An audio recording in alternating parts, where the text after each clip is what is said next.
This is the first video in the series about expressions and arithmetic operators.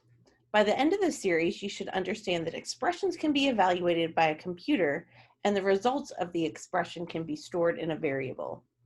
You should understand arithmetic operations and the order of operations and recognize that some operators are defined on non-numeric data types and see examples of how they get evaluated in Python.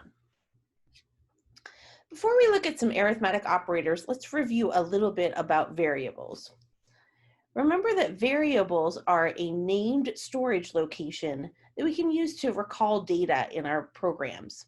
So if you have a program and it needs to store information about somebody's login, password, name, or anything else about that particular person, you need to create a variable to store that information long-term in your software.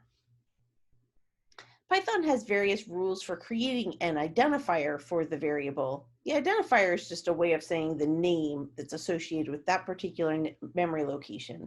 And the identifier makes it easy for us as human beings to refer to that particular memory location is associated with the data.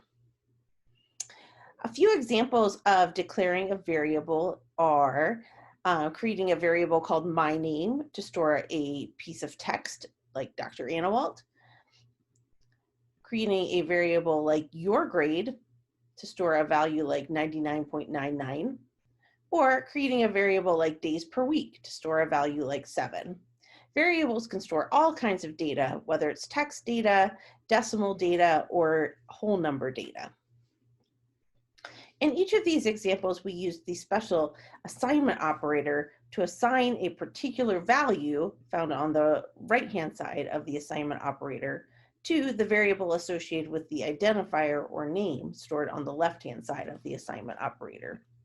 The value that's assigned to the variables in these examples represent literal values. It means it's a literal constant value that is specified by typing it out in your program.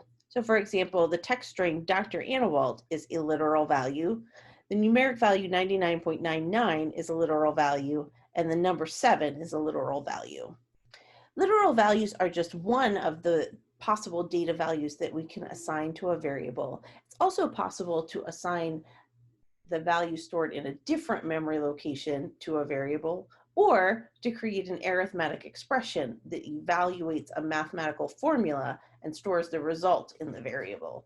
Let's look at some examples.